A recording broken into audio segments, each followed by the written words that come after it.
Naniniwala ka bang ang pag-ibig na ipinaglaban ay magtatapos sa masayang panghabang buhay na samahan?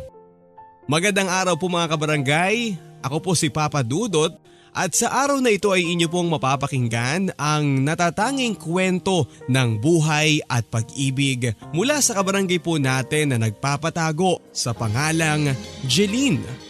Mula dito sa ating programang Barangay Love Stories. Dear Papa Dudot, sabi nila, wala daw taong pangit. Pero ang totoo, nakalakhang ko ang salitang ito sa aking sariling pamamahay. At mismo mga pamilya ko pa ang tumatawag sa akin ng ganito.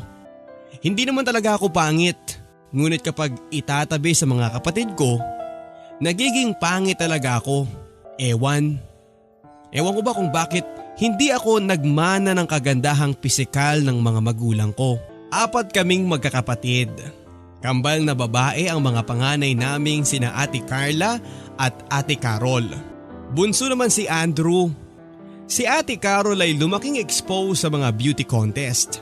Marami siyang trophy sa bahay at nasa 80% ng kabuuang bilang ng mga photo album sa bahay ay mga litrato niya ang laman. Maganda rin si Ate Carla, pero noon pa man ay kine-question na ang kanyang sexualidad. May pagkatomboy siya noong pang bata siya at ngayon nga'y ganap na siyang tibo. Si Andrew naman ay paborito ng lahat dahil sa kanyang kakyutan. Ang kanyang mukha ay hindi nalalayo sa mukha ni John Lloyd Cruz. Ako? Gusto niyo bang malaman ang itsura ko? Pwes, wala sa refleksyon ng salamin ng kagandahan ko. Nasa puso, nasa palad ko. Paano yun? Malabo ba? Paanong nasa palad ang kagandahan ko? Mamaya, malalaman nyo. Bago ang lahat ay tawagin nyo na lamang ako sa pangalang Jeline. At ito ang kwento ng buhay at pag-ibig ko. Nakokornihan ako sa teenage life ko. Hanggat maaari ay ayaw ko itong balikan pero alam kong kailangan para mabuo naman ang kwentong ito. 3 beses naman akong nagka-boyfriend noong high school ako. 2 simple at 1 gwapo. 3rd year high school ako noong maging boyfriend ko si Aris. Siya yung gwapo pero hindi kami nagtagal kasi parang hindi niya sinasadyang maging kami. We used to be good friends bago kami naging mag-on. Mabait ako sa kanya kasi nga crush ko siya. Kaya naman todo sakripisyo ko sa mga bagay na wala siya. Gaya ng assignment, pera, project, etc. Dapat meron ako para ma-share ko sa kanya. Minsan, nagipit siya sa pera. Yung allowance ko for the whole week ang pinautang ko sa kanya. Sa sobrang tuwa niya ay bigla niya akong niyakap at hinagkan sa mga labi ko. Sa gulat ko, naitanong ko sa kanya, Aris, bakit mo yun ginawa? Kasi G, mahal kita at ang bait-bait mo sa akin. Ang sagot ko naman, mahal din kita Aris, noon pa. Sana hindi ka magbago G. Sabi pa niya sabay hawak sa kamay ko. Sumandal naman ako sa balikat niya habang parang lumulutang ako sa biglaan at hindi inaasahang tuwa at ligayang yon. Kinagabihan, para akong tangang pinipisil-pisil ang mga labi ko na para bang gusto ko sana'y nakalapat pa rin ang mga labi ni Aris sa mga labi ko. Halos hindi ko maitulog ang sobrang kilig na yon at sa sobrang sarap na isiping ang lalaking matagal ko nang gusto ang siyang nag-award sa akin ng aking unforgettable first kiss. Kaya lang sa mga sumunod na araw ay dusa na para sa akin dahil kay Aris. Bigla siyang nanligaw sa magandang si Lori Ann sa kabilang seksyon. Dahil doon ay umiwas ako kay Aris at siya namang drumama sa akin ng ganito isang hapon. Jeline, bakit mo ako iniiwasan? Hindi ko siya sinagot. Sa halip ay iniwan ko siya. Inaasahan kong hahabulin niya ako pero hindi niya ginawa. Naisip ko din, Hindi naman kasi ako kagandahan para habulin ng gwapong katulad niya. Noong sumunod na araw ay bigla siyang lumapit sa akin. Noon Papa Dudut ay bigla ko nang gusto siyang makausap at gusto kong marinig na mag-sorry siya o mag-explain. Pero hindi yun ang ginawa niya. Pera ang inabot niya sa akin at sabay sabing, "Oh, eto na yung utang ko sa'yo. Akala mo yata hindi ko babayaran kaya nagagalit ka." "Hindi naman ako naniningil sabi ko. "Bakit ka iwas ng iwas? Tinatanong mo pa?" "Siyempre, hindi ko alam ang rason kaya tinatanong kita." "Ganon? Grabe ka naman Aris. Lantaran ng panliligaw mo kay Evelyn tapos itatanong mo sa akin kung bakit ako nagkakaganito? Anong akala mo sa akin, manhid?" Pagkasabi ko nito Papa Dudut ay napatitig siya sa akin saka nagsalita. "Teka lang Jeline, nagsiselos ka ba?" "Natural." "At bakit?" Ito ang simpleng tanong na hindi ko nasagot. "Jeline, hindi naman tayo di ba? Wala tayong relasyon. Hindi kita niligawan. Pero sinabi mo Aris na mahal mo ko." "Oo, sinabi ko yun pero bilang isang kaibigan lang ang pagmamahal na yun. Yung halik mo sa akin, dito sa lips ko, parang kaibigan lang ba yun?" "Ewan, hindi ko yun sinasadya Jeline. Sorry. Hindi ko alam kung bakit kita hinalikan." Nakakahiyamang ikwento ang parting yon ng high school life ko Papa Dudut, pero nagdulot din yun sa akin ng pagkakauntog sa katotohanang hindi nga talaga ako bagay sa gwapo. Masakit tanggaping nangyari yon sa akin at sobrang hirap ding harapin ang mga sumunod pang araw sa buhay ko noon. Dahil sa kaklase ko nga si Aris at sa bawat pagkakataong makita ko siya'y hiya at sakit ang magkasabay kong nararamdaman. Kung malakas lang sana ako sa parents ko, magpapatransfer ako ng school pero hindi kasi ganun kalakas ang dating ko sa kanila. Siguro kung si Ate Carol ako baka ora mismo ililipat nila ako ng school. Mahina kasi ako sa parents ko. Lalo na kay Mama na siyang mas kadalasang nagdidesisyon sa pamamahay namin. Si Papa, trabaho lang ng trabaho. Abot ng pera kay Mama. At dahil si Mama ang manager ay siya ang nasusunod. Mabait naman si Papa sa akin. Siya yung parang pantay ang pagtingin sa aming magkakapatid. Hindi naman sa nagpapaawa ako pero talagang ramdam ko noon pa man na mahina ako kay Mama. Sina Andrew at Ate Carol ang nakalalamang sa espesyal na atensyon niya. Mabuti nga si Ate Carla, hindi magpahanap ng atensyon May ugali kasi si Ate Carla na gusto niyang mag-solo lagi. Parang wala siyang pakialam sa amin. Sina Andrew at Ate Carol talaga ang maeksena at ang mga gusto nila ay lagi sila ang bida. Ako din. Nagdedemand din ako noon pero noong magkaisip na ako, natanggap ko na talagang hindi ako pwedeng pumantay sa pagtingin ni Mama, kina Ate Carol at Andrew. Naalala ko pa nga ang sinabi ni Tita Mengay noong first year high school ako.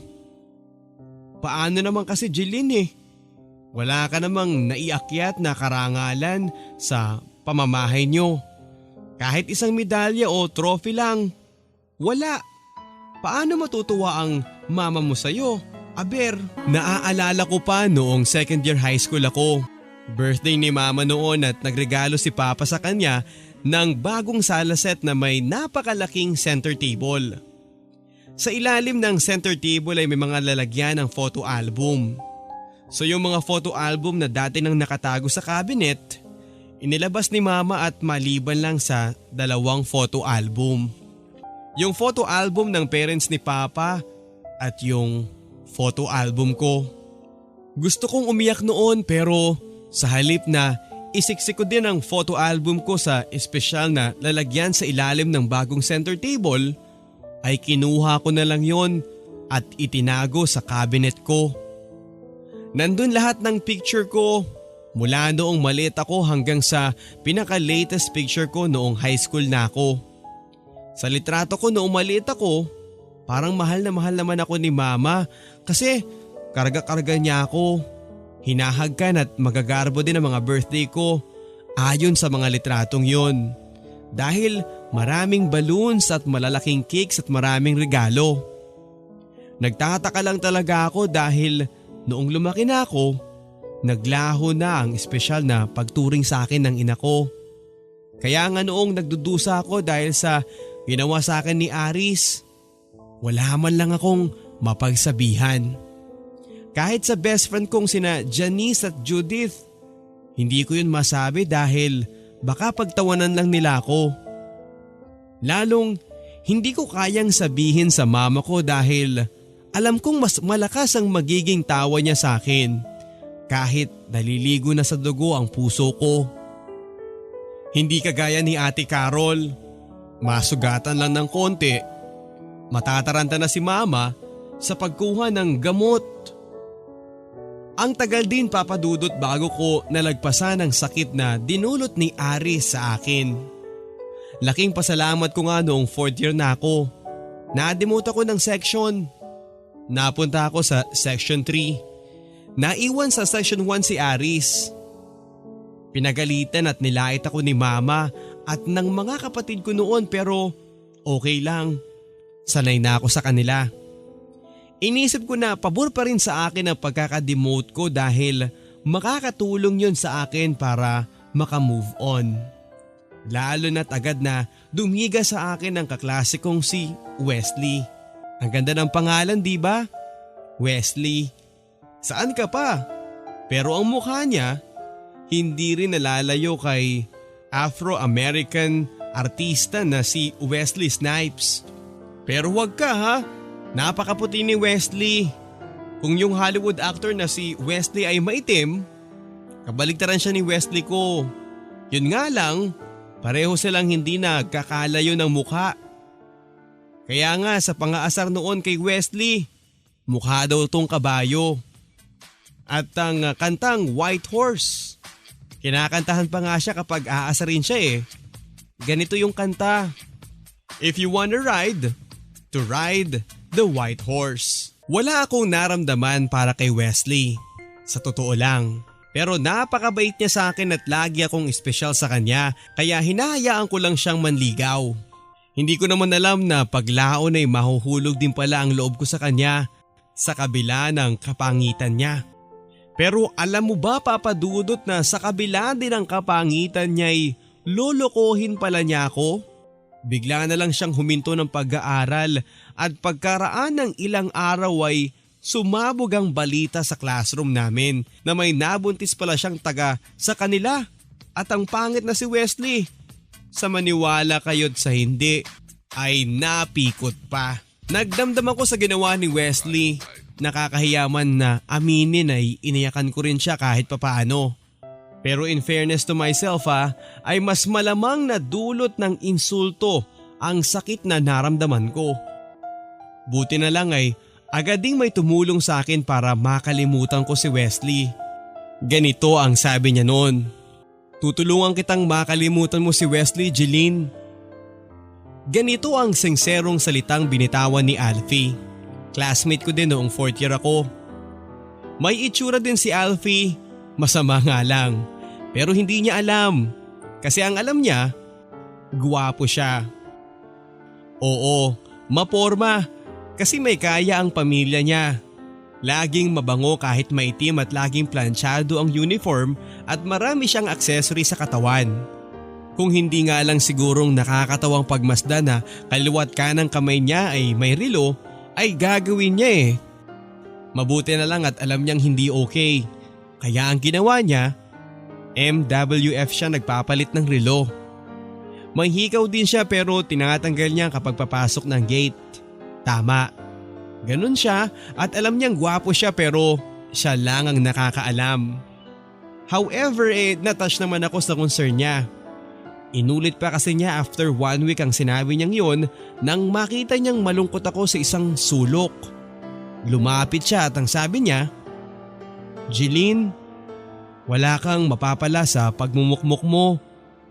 Papangit ka lang yan, sabi niya.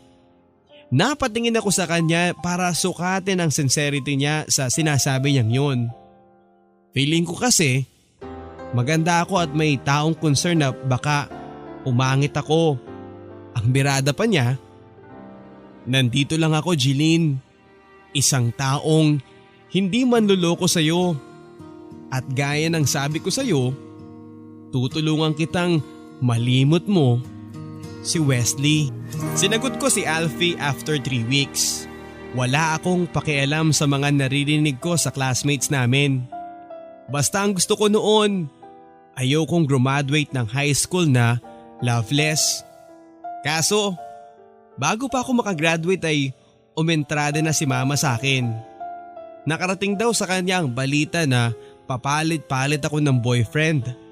At ang tirada niya, yung mga ate mo nga lalo na ang ate Carol mo. Sa ganda niyang yun hindi pa nagkaka-boyfriend. Ikaw naman, papalit-palit ka ng boyfriend. Hindi ako nagsalita kasi agad kong naramdaman na ikukumpara na naman kasi kami ng aking magandang ate. Hoy ikaw, Jeline, okay lang sa akin na hindi ka nakapag-aakyat ng karangalan sa bahay na to. Pero please lang, huwag kang mag-uwi ng kahihiyan sa pamilya mo. Hindi pa rin ako nag-react. Ang akala ko, hindi papansinin ni Papa ang pinuputak na yon ni Mama. Pero mali ako. Nakialam si Papa. And for the first time ay nakarinig ako ng masakit sa kanya. Baka pinaglalaroan ka lang ng mga lalaking yon, Jeline. Iwasan mo sila. Bakit naman po nila ako paglalaruan? Dahil lang alam nila, porque siguro hindi ka maganda, madali kang makuha. Hindi naman ako nagsalita pa. Iyon ang isang bagay na natutunan ko kay Mama.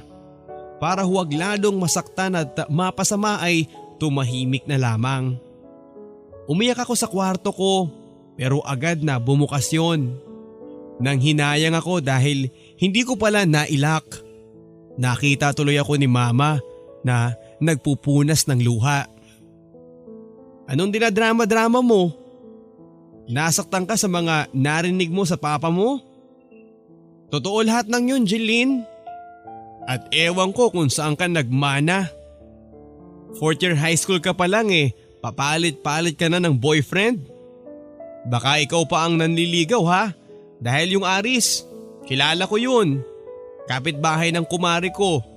Gwapo yun ha? Paanong naging boyfriend mo yun kung hindi ikaw mismo ang nanligaw? Sa mga sinabing ito ni Mama ay hindi na ako nakapagtimpi pa. Inilabas ko na rin ang galit ko. Bakit ba kayo ganyan sa akin? Pinagngangalandakan niyo pa na masama ako? At maganda si ate? Kung ituring niyo ako parang hindi niyo ako tunay na anak. Hindi ako malandi. Nakatikim ako ng sampal mula kay Mama noong sigawan ko siya.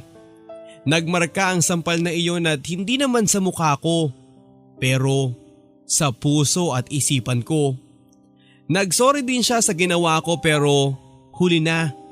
Nasaktan na ako Buti nga at wala ang mga kapatid ko noong araw na yon. Ang kambal kong mga ate, college na noon.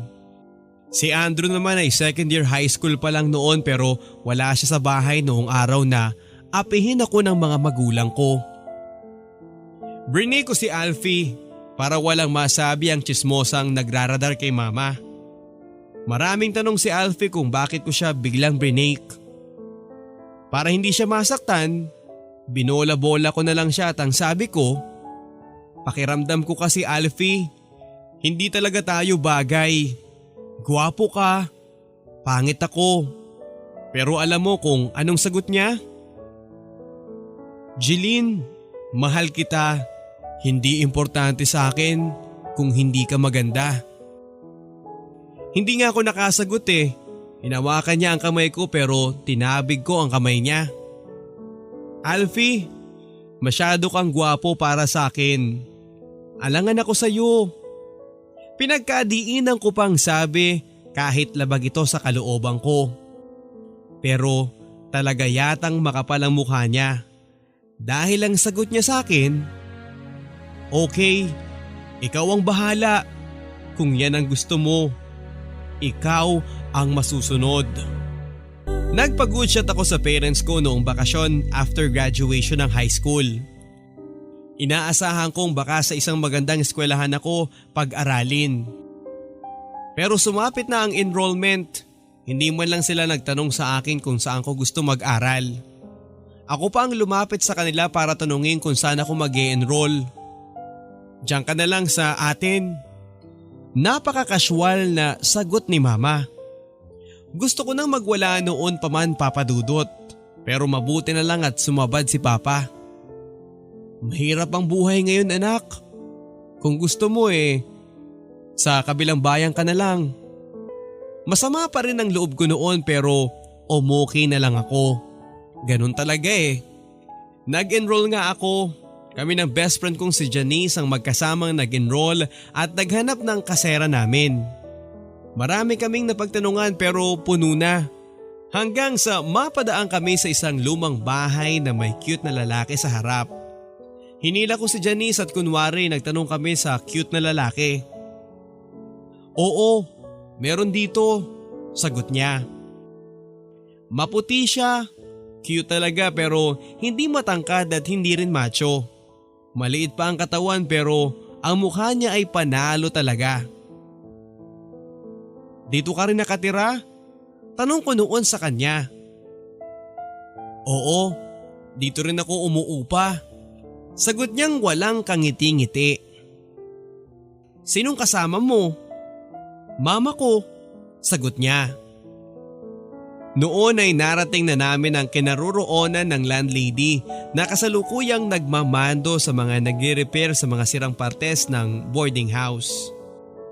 Kinausap namin at agad kaming tinanggap. Paglabas namin ni Janice ay nasa tarangkahan ulit ang binata. Alis na kami. Nakangiting paalam ko. Tumango lang siya pero bago kami tuluyang humakbang palayo ni Janice ay tinanong ko muna ang pangalan niya. Elvin, sagot niya. Noon kumapit ako sa kamay ni Janice pero agad siyang nagsalita. Bes, wag mong sabihin crush mo yun Bata yun bes. Tingin ko high school pa lang yun, sabi niya. So what? Age doesn't matter naman diba? Sagot ko habang parang nangangarap na akong magiging sobrang close kami ni Elvin. Kapag pasukan na at sa iisang bahay na kami nakatira. Kaya lang, nawalan ako ng pag-asa noong pasukan na. Dingding lang ang pagitan ng kwarto namin ni Janice sa kwarto nila ng mama niya. Kaya't dinig na dinig ko kung paano mag-away ang mag-ina. Basto sa nanay niya si Elvin pero hindi rin siya masisisi dahil masama ang bunganga ng nanay niya. Laging nagmumura. Tanga, inutil, gago, bugok. Ganito ang mga salitang narinig kong tinatawag niya kay Elvin. Hirap sila. Dahil si Ate Sandra ay kung anong trabaho lang ang pinapasok niya para mabuhay sila at makapag-aral lang si Elvin. Third year high school siya noon. Nakakaawa na sila lalo na't alam kong kung ano-ano lang ang kinakain o inuulam nila. Pero kahit hirap sila kapag pumorma si Elvin, hindi halatang tuyo lang ang inulam niya. Sa asta kasi niya ay gwapong-gwapo siya na para siyang anak ng congressman. Minsan nga ay naggalok ako kay Elvin ng adobong manok na niluto ko. Tinanggihan niya at napahiya pa tuloy ako. Noong sumunod na tanghali ay inalo ko naman siya ng nilagang baboy. Inayaw ulit niya. Pero noong sumunod na araw, inalo ko ulit pero pritong tilapia. Napangiti ako dahil tinanggap niya na may kasama pang napaka-cute na ngiti at malambing na thank you. Iyon ang simula ng closeness namin. Ang sweetness namin. Nasabi ko pa nga sa sarili ko pritong tilapia lang pala ang katapat mo ha.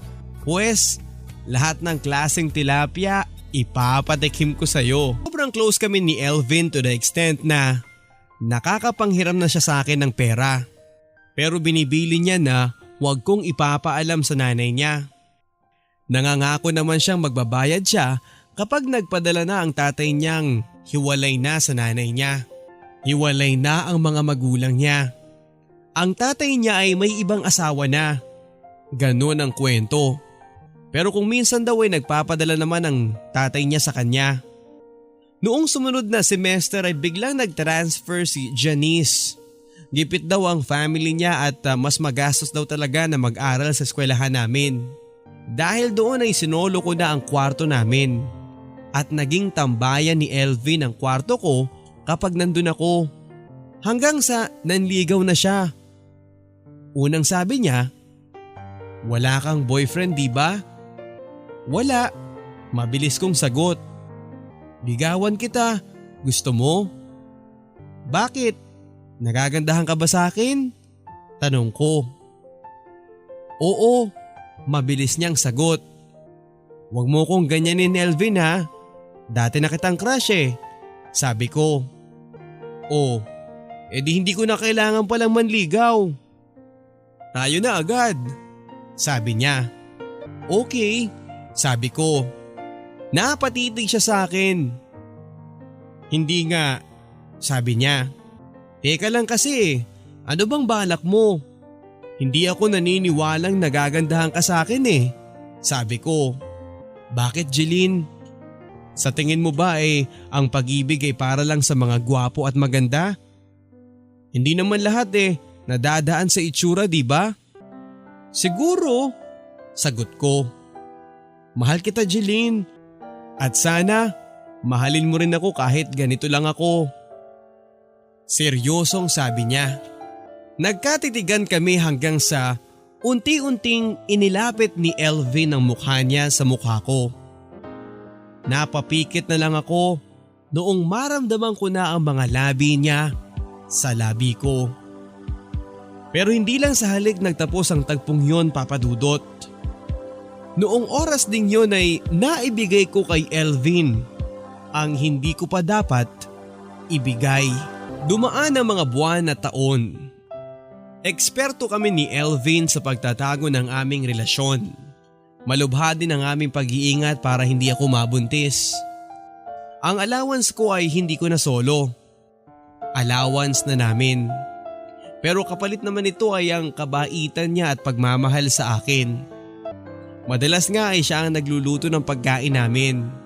Lalo na kapag tanghali na at wala na ang nanay niya. Ganon pa rin sila. Laging nag-aaway at madalas akong maawa kay Elvin kapag binubugbog siya ng nanay niya. Hanggang sa isang araw ay napuno na si Elvin. 4th year na siya noon at 2nd year college na ako. "Iiwan na kita, Jeline." Malungkot niyang paalam. "Bakit?" Tanong ko. "Hindi ko na kayang magtiis sa nanay ko. Lalayas ako. Hahanapin ko ang tatay ko. Ganun lang Elvin. Ganun lang. Iiwan mo na ako. Ikaw, kung gusto mong sumama." "Oo, sasama ako sa iyo." Sabi ko. "Sige, pero wala tayong pera." Noon ako ng problema.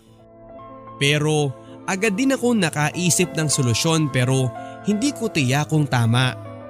"Maghintay pa tayo Elvin. Sa enrollment ko sa 2nd semester, ibibigay ng mama ko ang pang-enroll ko. Yun ang gagamitin natin." "Okay, sige. Kakayanin ko pang magtiis para sa'yo." "Pero Elvin, paano magiging buhay natin sa Maynila?" "Magtatrabaho tayo. Kahit ano pasukin natin basta wag lang tayo maghiwalay." Sabi niya. Sa totoo lang Papa Dudot ay alanganin ako doon sa ideyang kaming dalawa ay kakayod para mabuhay. Pero mas lalo akong hindi sigurado kung kakayanin ko ang mabuhay nang wala si Elvin sa piling ko. Kaya noong enrollment for second semester at saktong mapera si mama, pinababayaran niya ang tuition fee ko for the whole semester para baon na lang daw namin ang iintindihin niya. Iniisip kong parang umaayon talaga sa amin ni Elvin ang pagkakataon. 15,000 piso ang dala naming pera noong lumuwas kami. Kahit puno ng pag-aalinlangan ng puso ko, ayos pa rin ako dahil sa loob ng bus ay yakap-yakap ako ng mahal ko. Para kami naghanap ng karayom sa Dayami noong hanapin namin ang address ng papa niya. Napakalawak ng squatters area sa Commonwealth, Quezon City. Umaga kami dumating ng Quezon City pero hapon na nang masukol namin ang tirahan ng kanyang tatay na nadatnan naming nag-aalaga ng bata. Nagulat ito nang makita kami. Iyon ang unang pagkakataong nagkita sila.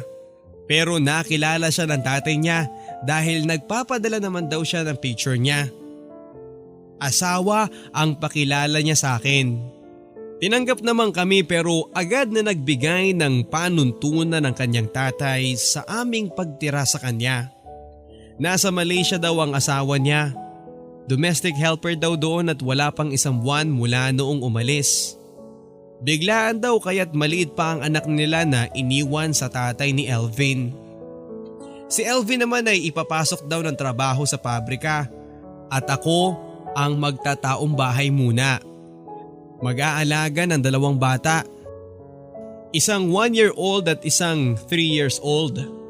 Papasok daw ulit si Tatay Rafi sa pabrika dahil maliit lang ang sweldo ng asawa niya sa Malaysia. Wala naman akong choice dahil ginusto ko yun. Pero hindi ko maalis sa sarili ko ang makonsensya sa ginawa ko sa parents ko. Niloko ko sila pero kung minsan ay naiisip ko rin, hindi naman siguro nila ako masisisi. Dahil ako, naghahanap lang ako ng patas na pagturing at pagmamahal na hindi nila naibibigay sa akin. Kay Elvin ko lang lahat naramdaman ng pagmamahal na yon. Kaya tama lang na hindi ako hihiwalay sa kanya. Para lang maibsan ang pagkakonsensya ko ay sumulat na lang ako sa magulang ko. At sinabi ko sa kanila ang totoo na nakipagtanan ako. Pero hindi ko isinulat ang address ko para hindi nila ako mapuntahan. Pinilit kong kayanin ang mabuhay sa squatter at mag-alaga ng bata. Magtrabaho ng trabahong bahay ng walang sweldo para yun kay Elvin. Hanggang sa di nagtagal papadudot ay ako naman ang nabuntis at masaya si Elvin dahil magkakaroon na rin kami ng anak. Ngunit bago ko pa iluwalang batang yon ay nararamdaman ko na ang pagbabago ni Elvin. Lumalamig na siya sa akin at mula noong may cellphone na siya ay halos ang pagtitext na lang niya ang inaatupag niya. Iyon na rin ang madalas na maging simula ng pag-aaway namin. May 8, 2006 ko isinilang si Gregory. Ito ang pangalang pinili ni Elvin para sa anak namin. Magulo na ang pagsasama namin ni Elvin noon. Pero mahal ko pa rin siya at lalo siya nagkaroon ng halaga sa akin dahil may anak na nga kami. Alam kong may babae siyang iba kahit hindi niya aminin sa akin. Inuunawa ko na lang siya dahil wala naman akong choice. After 1 year ay umuwi na si Nanay Stella, ang asawa ni Tatay Ramon. Ang mungkahi sa akin ni Nanay Stella noon ay ako naman daw ang mag-abroad. Siya naman daw ay ang mag-alaga ng bata.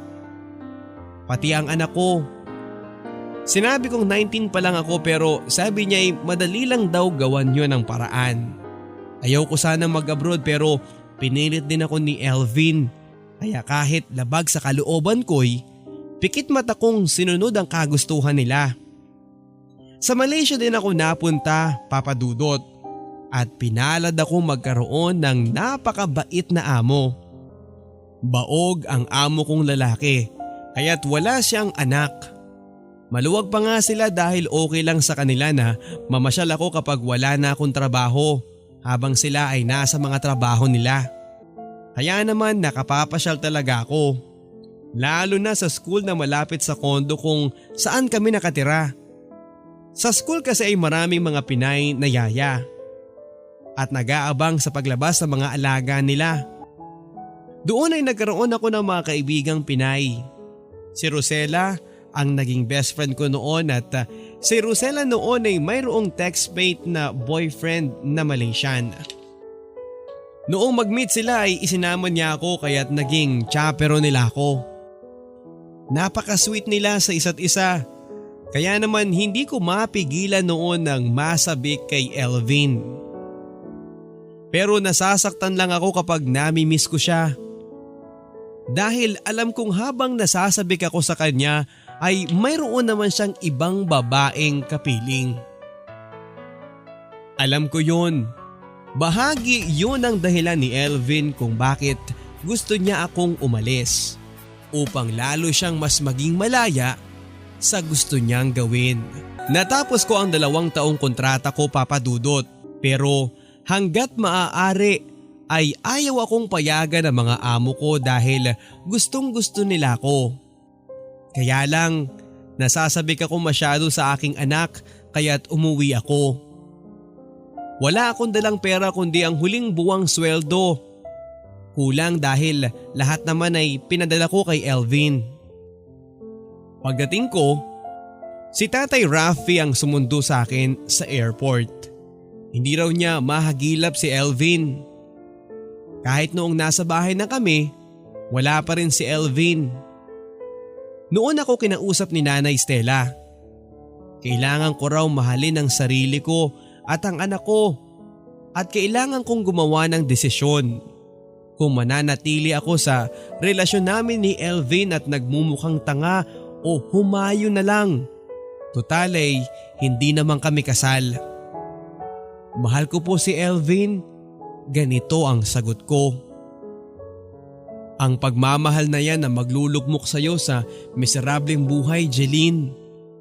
Ganito ang payo niya matapos niyang sabihin sa akin na may iba nang kinakasama si Elvin.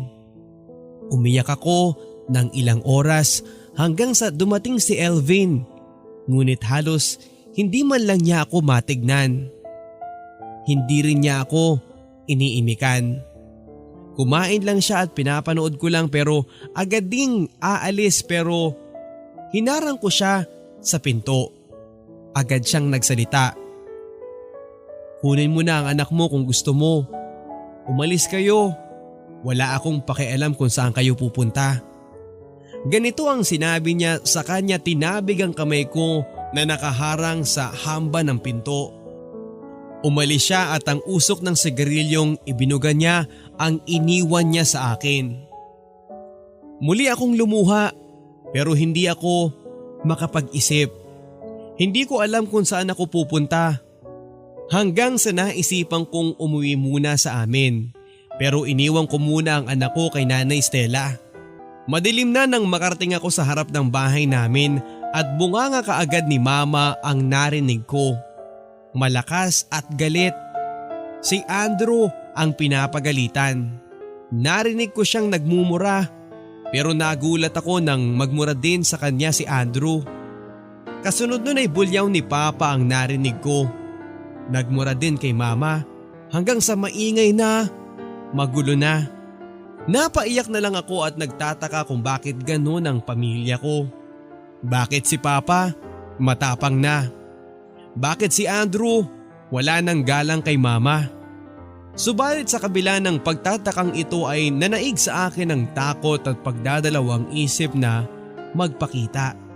Kaya umalis ulit ako at bumalik ng Maynila. Ngunit sa bus pa lang ay may tinawagan na akong tao.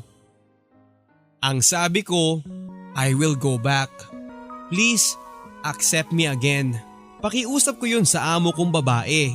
At ang sabi niya, I am happy that you will come back, Jeline. Pumayag si Nanay Stella na iwan ko muna sa kanya si Gregory, ang anak namin ni Elvin. Kahit alam kong halos walang pakialam si Elvin sa anak niya. Madali lang akong nakalipad ulit pabalik ng Malaysia. Umalis ako na hindi ulit nakausap si Elvin dahil naninirahan na siya sa bahay ng babae niya. Kalalapag ko lang noon sa airport sa Kuala Lumpur nang nabasa ko ang text ng boss ko sa isang phone ko. Hindi raw nila ako masusundo dahil busy sila. Pero may taong susundo sa akin. Matapos ng ilang minuto, nasa waiting area na ako. Ipinasok ko ang roaming SIM card ko sa isang telepono ko upang mateksan ko si Nanay Stella. Pero napansin kong may mga text si Elvin. 2 mensahe na nagpaiyak sa akin ng sobra. Ang unang text niya, "Sorry sa mga nangyari. Sana maunawaan mo ko kung bakit nagagawa ko sa iyo to. Sinusunod ko lang ang gusto ko. Mahal na mahal ko si Rhea. Siguro tama na yung mahabang panahon ng pagsasama natin. Pasensya ka na lang." Yung pangalawang text niya, "Gusto sana kitang sisihin kung bakit nangyari ito. Sa totoo lang, ang tagal kong dinaya ang sarili ko na mahal kita. Pero ang daming nawala sa akin dahil sa'yo. Dahil hindi mo ko hinihiwalayan. Maraming nawala sa akin. At ang pinanghihinayangan ko sa lahat ay hindi ko na-enjoy ang kabataan ko dahil sa'yo." Masakit ang dating na yon sa akin ang mga text ni Elvin, Papa Dudot. At alam kong minahal ko siya ng sobra. Ibinigay ko ang lahat. Nagsakripisyo ako. Sinira ko ang buhay ko dahil sa kanya. Pero yun pala, pinagsisisihan niyang nagkaroon kami ng relasyon. Grabe ang pag-iyak ko sa waiting area at wala akong pakialam sa mga nakakakita sa akin. Hindi naman nila ako kilala eh. Humihikbi ako ng bonggang-bongga nang marinig kong may tumawag sa pangalan ko. Paglingon ko ay isang lalaking matangkad at maputi at nakatayo sa harap ko. Noong una, akala ko'y Amerikano. Hawak niya ang litrato ko. "This is you, right?" tanong niya. Noon ay pinahid ko na ang mga luha ko. "Yes, that's me," sagot ko. "Are you crying? I hope I can help you." Alalang tanong niya at halata din sa kulay brown niyang mata ang pag-aalala. "My name is Edward. I am a friend of your boss," sabi niya saka tumabi sa akin. Tinatanong niya kung bakit ako umiiyak. Ikinuwento ko naman sa kanya ang lahat hanggang sa maramdaman ko ang kamay niya sa balikat ko.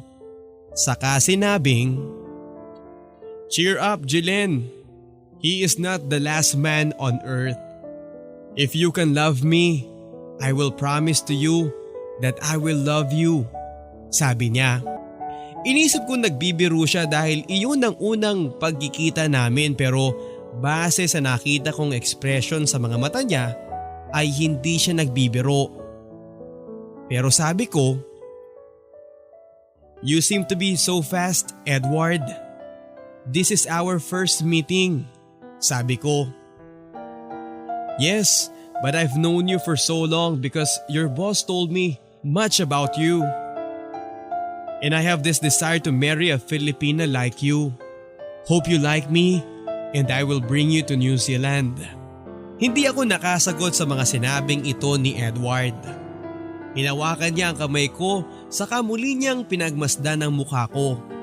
Saka niya sinabing, "I know you suffered a lot, Jeline, and I want to make you happy this time. And I will always love you." Nasa IT business si Edward at isa siya sa pinadala ng New Zealand. Sa kumpanya kung saan nagtatrabaho ang amo kong babae. Puti siya pero hindi siya Amerikano. Halong Dutch at British ang lahi niya, kaya English ang salita niya. Biyudo si Edward matapos mamatay ang unang asawa niya, 5 buwan matapos silang makasal. 35 years old na siya noong makilala ko siya at gusto na niyang mag-asawa ulit at ako ang kinukulit niya. Todo suporta naman ang mga boss ko sa layunin ni Edward na asawahin ako. May itsura naman si Edward, cute at boyish ang kanyang mukha. Pero masyado siyang matangkad sa height na 5'10", kumpara sa height ko na 5'4". Kaso sa pagdaan ng mga araw, natutunan ko na rin siyang mahalin kaya't pumayag na ako sa kagustuhan niyang makasal kami sa New Zealand. Kasama ko ang 2 boss ko noong magpunta kami sa New Zealand. Sila ang tumayong mga magulang ko.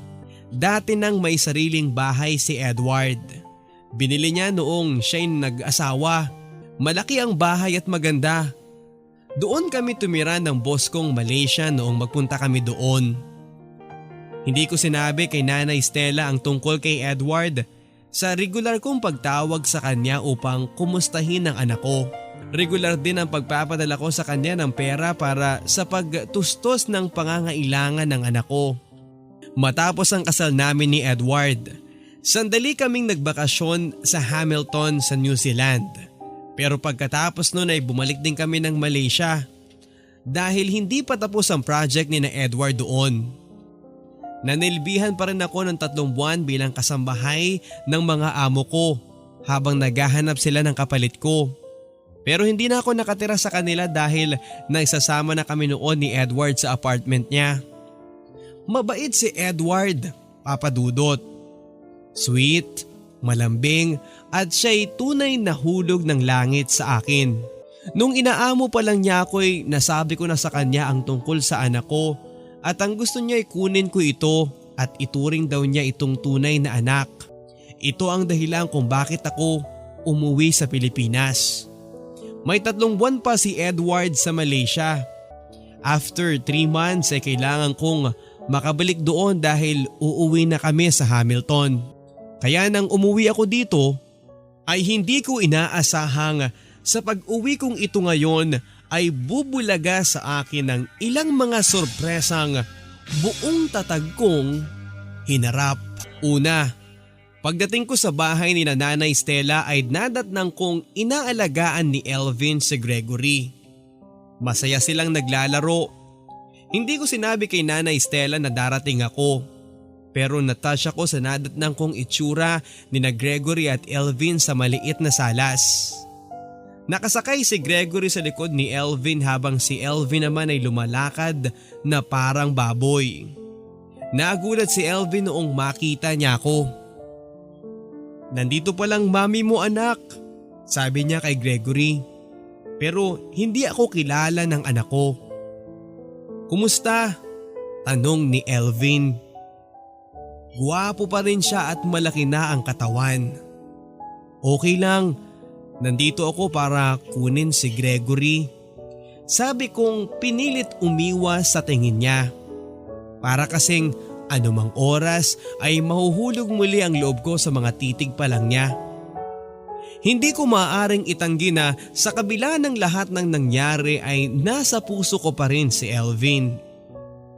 Bakit kailangan mo siyang kunin? Ganito ang malumanay na tanong niya. Dahil ako ang ina niya at gusto kong lumaki siya na kasama niya ako. "Saan mo siya dadalhin?" tanong pa ni Elvin. "Sa amin," sabi ko. "Wala na kami ni Rhea, Jeline." Narinig kong sabi niya. Hindi ako nagsalita. "Jeline, baka pwedeng magbalikan tayo." "Bakit?" tanong ko. "Gusto kong magpakasal tayo para maging legal ang pagsasama natin," sabi niya.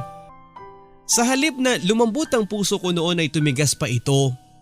Hindi ganon ang gusto kong sagot niya. Ang nais kong marinig ay magpakasal tayo dahil mahal kita at gusto kong mabuo tayo bilang pamilya. Hindi ito ang narinig ko kay Elvin, kaya ang sagot ko sa kanya, "Kailangan ko ng panahon, Elvin. Oo, mahal pa rin kita pero hindi ako pwedeng magdesisyon ngayon. Iuuwi ko muna si Gregory sa amin," sabi ko. Pinayagan naman ako ni Elvin. Inihatid pa niya kami sa terminal matapos kong makausap din at makapagpaalam ng maayos kina Nanay Stella at Tatay Rafi. Pero hindi nila alam ang totoong balak ko na dadalhin ko si Gregory sa New Zealand at hindi na nila makikita pa ang anak ko kahit kailan. Lumuha pa rin ako sa bus noong pauwi na kami ng anak ko dito. Mahal na mahal ko pa rin ang ama ng anak ko.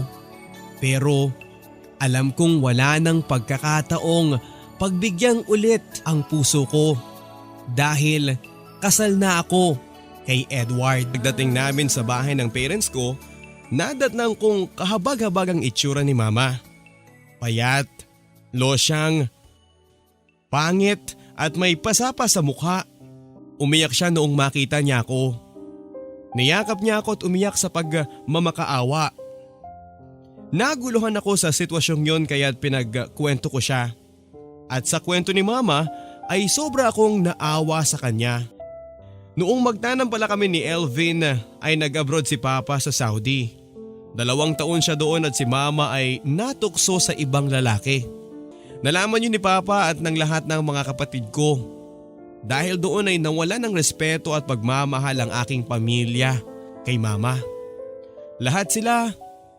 Naglayas na raw noon si Mama pero bumalik siya dahil inisip niyang yun ang tama.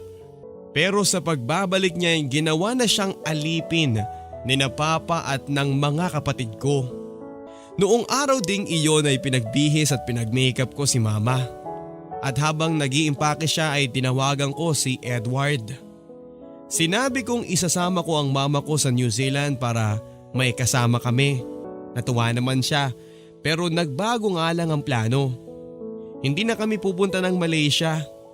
Dediretso na lang kami sa Hamilton sa July. Tumira kami sa isang hotel habang inaayos ko din ang mga papeles ni na Mama at Gregory sa pagdadala namin sa kanila sa New Zealand. Medyo matagal ang proseso dahil maraming kailangang papel na kailangang ipasa. Nagpunta ako sa dating boarding house namin ni Elvin. Dala ko si Gregory. Gusto sanang makita din ni Ate Sandra ang apo niya pero wala na siya doon. Matagal na raw siyang umalis at hindi alam ng landlady namin kung saan lugar nagpunta ang nanay ni Elvin. Umuwi din ako mag-isa sa amin at nagpakita ako sa papa ko at sa mga kapatid ko. May asawa na noon si Ate Carol pero hirap sila sa buhay. Nagulat si Papa noong makita niya ako. May kinalaman ka ba sa pagkawala ng mama mo? Ganito ang tanong ni Papa. Mama ko nakatulong niyo? Oo, nasa akin siya at hindi niyo na siya makikita pa kahit kailan. Sabi ko saka ako tumalikod palabas ng bahay. Sumigaw si Ate Carol ng bastos. Bumalik ako at hinarap ko siya. Ako? Bastos? Hindi ba't ikaw ang paborito ni Mama noon? Sunod ang layaw mo sa kanya pero ngayon, inaalila mo siya. Hindi ba ikaw ang bastos at masama ang asal? Susugod sana si Ate Carol pero namagitan si Papa. Saan mo dinala ang mama mo? Tanong niya. Inaayos ko pa lang ang papeles nila ng anak ko. Silang dalawa, isasama ko sa New Zealand. Iyon lang at tumalikod na ako pero pinigilan ako ni Papa. Iba na ang itsura niya. Hindi na galit at parang magmamakaawa. Anak, ibalik mo ang mama mo dito. Pangako, tatanggapin ko na siya at patatawarin. Huwag mo siyang ilayo sa akin. Matanda na ako. Kailangan ako ng mama ko at kailangan ko rin siya. Sabi ko. Hindi nagsalita pa si Papa. Pero bago ako umalis ay may sinabi ako sa kanya. Kailangan din kita, Papa. Huwag kang mag-alala. Ibabalik ko rin si Mama sa'yo. Saka huwag kang mag-alala. Hindi ako galit sa'yo. Hindi kita pababayaan kapag nasa New Zealand na kami. Sabi ko. Nakita kong tumulo ang luha ni Papa. Niyakap niya ako. Pagkatapos nun ay kinuha ko ang isang litrato ni Gregory sa wallet ko. Ibinigay ko sa kanya at pinagmasdan niya ang litrato na parang may pagtataka. Apo mo yan, Pa, sabi ko. At doon ay muli siyang napaluha. Araw-araw akong lumalabas para sa mga papeles ni na Gregory at Mama. Nagbabayad na nga ako para mapadali at ang sabi nila, maghintay pa ako ng ilang araw. Nakaka-boring naman dito sa hotel kaya't naisipan kong isulat ang kwentong ito ng buhay at pag-ibig ko. Siguro hindi ko na maririnig ito pero okay lang.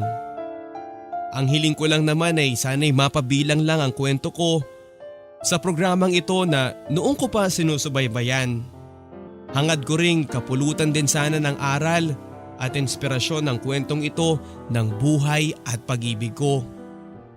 Habang sinusulat ko ito ay nasa Hamilton na si Edward. Nagbakasyon ulit siya upang maihanda ang bahay namin para sa pagdating namin ni na Mama at Gregory. Sobrang excited siya dahil gustong-gusto na niyang makita si Mama at Gregory. Mga ilang araw na lang siguro ay aalis na kami. At gusto ko sanang iwanan ng alaala ko sa inyong lahat. Hindi man ako maganda, napatunayan kong wala sa mukha ang kapalaran ng tao. Nasa Diyos. Hindi man ako masyadong pinaburan ng mama ko noon. Hindi ko siya gagantihan dahil nanay ko siya. Nanay na rin ako at alam ko ang hirap na maging isang ina. Kaya dapat lang ngayon ay suklian ko ang lahat ng kabutihan ng nanay ko sa akin. Sa unang bahagi ng sulat ko ay nasabi kong wala sa mukha ang kagandahan ko, nasa palad ko. Eto yun, ang kapalaran kong makilala si Edward at ang magandang buhay na inihahandog niya sa akin. Iyon ang kagandahan ko. Ang kagandahang pisikal ni Ate Carol. Nasa kanya pa rin pero hindi na ako naiinggit sa kanya ngayon. Dahil alam kong mas masaya at mas mapayapa ang buhay ko kesa sa kanya. Hanggang dito na lamang papadudot at sana'y mabasa rin ninyo ang kwentong ito ng buhay at pag-ibig ko. Number 1 listener po ninyo ko. Salamat po and may God bless you always. Nagpapasalamat, Jeline. P.S. Sana po'y mapatugtog po ninyo ang aking nire-request na kanta para sa mga kagaya kong hindi kagandahan pero buong puso akong tinanggap kung ano ako. Sana maging aral sa inyo na hindi ninyo kailangang piliting mabago kung anong bigay ng Diyos sa inyo. Tanggapin ninyo kung ano kayo dahil iyon ang gusto ng Diyos para sa inyo. At tanggapin at yakapin ang ibinigay niya sa inyo. Tanggapin din natin kung ano ang kapalaran natin. Si Edward siguro talaga ang bigay ng Diyos sa akin. Kasi kahit ipinaglabang ko at nagsakripisyo ako para kay Elvin, hindi naman kami nagkatuluyan. Siguro ngayong patapos na ang kwento ng buhay ko, marami nang nagsasabing ang swerte naman niya nakapag-asawa ng foreigner. Ang ganda ng buhay niya, mayaman na at sa abroad na titira. Oo Papa Dudot, maganda ang New Zealand at number 7 ito sa happiest country in the world. At mabait nga at mapagmahal si Edward. Pero sa tingin nyo kaya magiging madali sa akin ang kalimutan si Elvin? Sa tingin nyo kaya ay magiging madali sa akin ang maging masaya at maging maligaya sa piling ni Edward sa kabila ng katotohanang nasa puso ko pa rin si Elvin? Masakit, mahirap, lalo na't kasama ko na si Gregory na kamukhang kamukha pa naman ang ama niya. Siguro paglaon ay mawawaglit din ang damdamin ko para kay Elvin. Pagdaan ng maraming taon. Pero sa ngayon, alam kong haharap ako sa pagsubok kung paano ko itatago kay Edward ang mga luha ko kapag maaalala ko si Elvin. Sana nga makayanan ko. Anyway, till here na lang po at maraming salamat pong muli. And more power to your very famous program, Jeline. Sa lahat po ng ating mga kabarangay na mga nakatutok po sa ating palatuntunan, maaari po kayong magpadala ng inyo pong sariling kwento ng pag-ibig, buhay at pag-asa. Hihintayin po natin yan. Samantala mga kabarangay, sa inyong mga komento, maaari po kayo mag-post sa ating pong fanpage account. Hanapin lamang po ang Barangay Love Stories. O kaya naman po, hanapin po ang aking fanpage account, Papa Dudot. Sa lahat po ng mga nakatutok sa atin, hindi lamang po sa Pilipinas, kundi po maging sa buong mundo, Tayo po ay napapakinggan sa GMA Pinoy TV. Maraming salamat po sa lahat ng ating mga kababayan na sumusuporta. Hanggang sa muli, ako po ang inyong tagapagsalaysay. Ako po si Papa Dudot sa mga kwento ng pag-ibig, buhay at pag-asa sa Barangay Love Stories.